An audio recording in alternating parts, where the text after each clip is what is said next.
Y vamos a hablar de un tema que atraviesa la educación y la cultura, como siempre.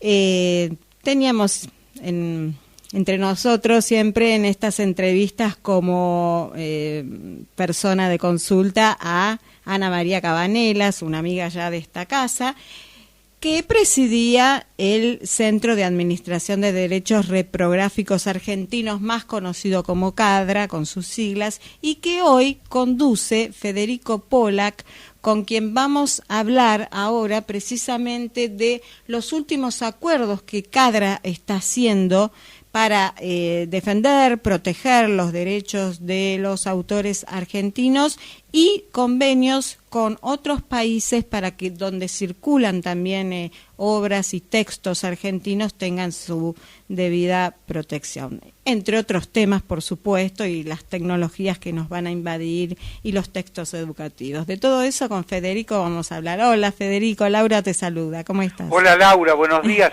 Tengo muy bajo el retorno. Ajá. Y casi como que adivino. ¿Como quién? Como que adivino lo que dicen. Ahora un poquito mejor, pero el operador podría portarse mejor todavía. A ver si podemos seguir ahora y mejoramos un poquito. Muy Sebastián bien, todo lo puede.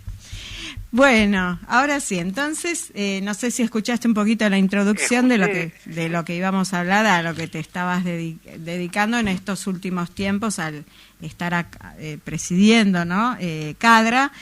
Y te quería preguntar, Federico, para empezar un poquito con el estado de la legislación argentina respecto a la protección de derechos de autor. Sé que se discute mucho, que hay muchos encuentros, inclusive tienen sede en la Feria del Libro, donde vienen editores, no autores. ¿En qué estado está la legislación argentina respecto a derechos de autor?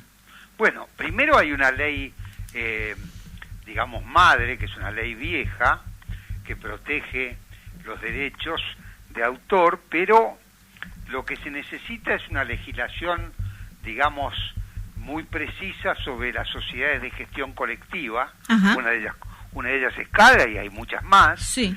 Que trabajan como sociedades de gestión colectiva voluntaria, es decir, no hay una obligación, por ejemplo, en el caso nuestro, de los autores o escritores y de las editoriales de ser socias de CADRA. De todas maneras, hay una alta inscripción de autores, tenemos más de 1.120 autores, sí. Y de las 333 editoriales que funcionan en el país, 222 más o menos son socias de CADRA. Pero si hubiera una legislación, que no tiene por qué ser una ley, con un decreto es suficiente, habría una entidad mayor que sí tiene una de las sociedades de gestión más conocidas, que es SADAI, que tiene una ley y un decreto. Claro.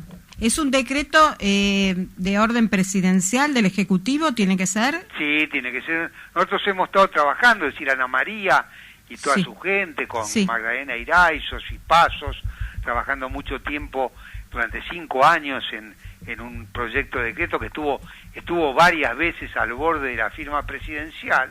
Sí. Nunca pensamos, nunca bajamos los brazos de que se firmara. Bueno, ahora claramente lo tendrá que firmar el nuevo gobierno, tendremos que empezar otro tipo de explicaciones. ¿El decreto de qué trataba? ¿De esta ley marco para todo el país? Claro, es una ley que protege que las actividades que hacemos nosotros, nosotros no queríamos que fuera obligatoria la asociación de los escritores y los editoriales, pero el proyecto de decreto venía así, me parece, como que fuera obligatoria. Sí. Se generó en la Dirección de Derechos de Autor del Ministerio de Justicia y Derechos Humanos, llegó alguna vez, creo, a Secretaría Legal y Técnica. Bueno, ahora tendremos que empezar a conversar con las nuevas autoridades porque es necesario esto. ¿Por qué es necesario? Primero porque nos da una entidad mayor, y segundo porque se protege el copyright, por decirlo en general, pero el derecho de autor de una manera más efectiva. Claro, pero esta ley existente no tiene tantas facultades como para garantizar... No, la ley contemplaba sí. La protección de los derechos, pero mucho antes que existieran las sociedades de gestión colectiva. Lo que nosotros estamos pretendiendo es una norma legal, sea un decreto, sea una ley, que contemple la actividad de las gestiones colectivas, de la sociedad de gestión colectiva. Aquella es una ley muy vieja, de la década del 30, pero que está muy bien, sin ninguna duda, sí. pero que tiene que estar completada con toda esta actividad por, digamos, la protección del derecho de autor en la reproducción no permitida.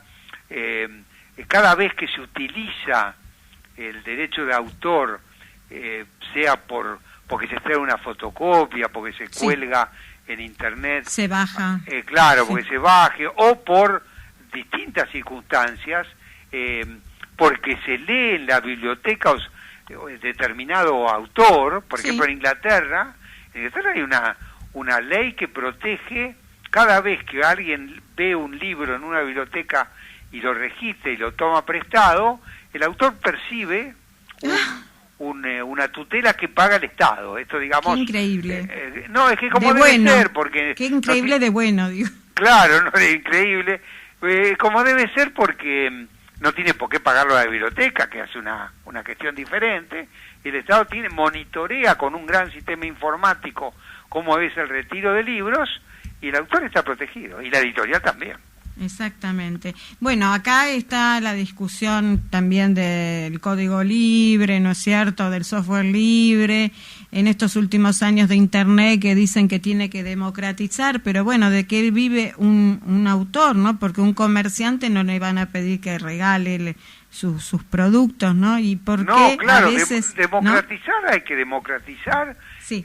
Extender la cultura, hay que extenderla, llegar a la fuente de educación hay que hacerlo, pero protegiendo el derecho de que tiene una idea o un intelecto o una redacción, y de la editorial que publica, porque a mí me parece absolutamente perfecto, y me refiero cuando hay fines comerciales en la reproducción.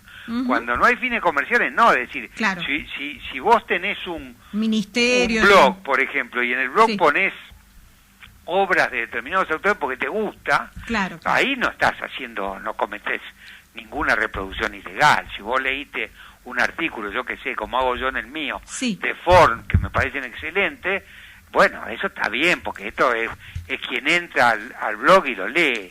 Claro. Pero en lo otro no, cuando uno, sobre todo en las casas de estudio, donde la reproducción es masiva, y donde los profesores indican qué capítulos de libros leer de determinados autores. Y fotocopiar. Claro, fotocopian, no los ponen en las páginas de la universidad, y eso determina que hay que proteger.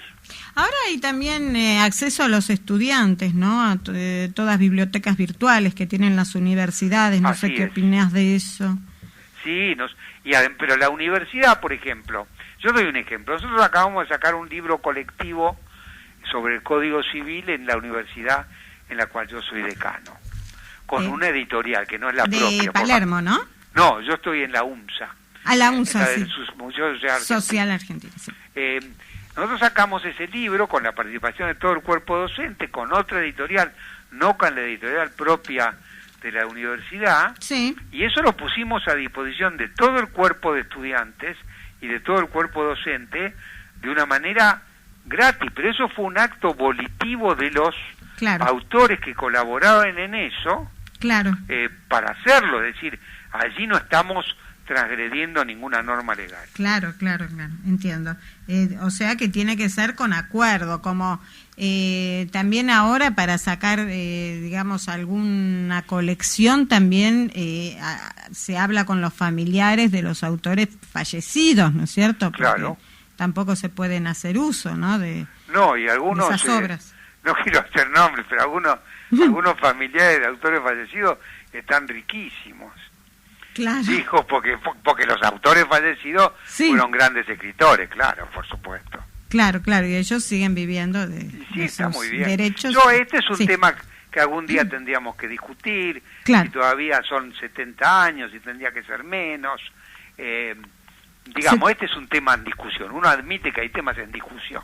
Claro. ¿Y qué opinas, por ejemplo, de estos últimos años que los ministerios de educación comenzaron a producir los textos escolares, a distribuirlos gratuitamente? ¿Eso afectó la industria editorial? No, porque eso tiene mucho que ver con las editoriales que producen esos libros para los ministerios. Pero el mismo ministerio era el editor en muchos casos. Sí, pero Sí. siempre hay un acuerdo. Yo creo que Sí. la industria editorial, y no hago con esto ninguna reflexión Sí. política, Sí. durante estos años, como decía Alfonsín, no les ha ido mal gordito. Digo porque hubo todo una movida de respaldo Sí. importante. No me refiero a las editoriales centrales, que son editoriales mundiales, a esas siempre tienen su propio negocio y les va bien, Sí. sino a otras. Hay editoriales jurídicas que han avanzado mucho. Me parece que hay cosas que reconocer, que hubo una plétora de trabajos que se respaldaron a nivel público. Ujú.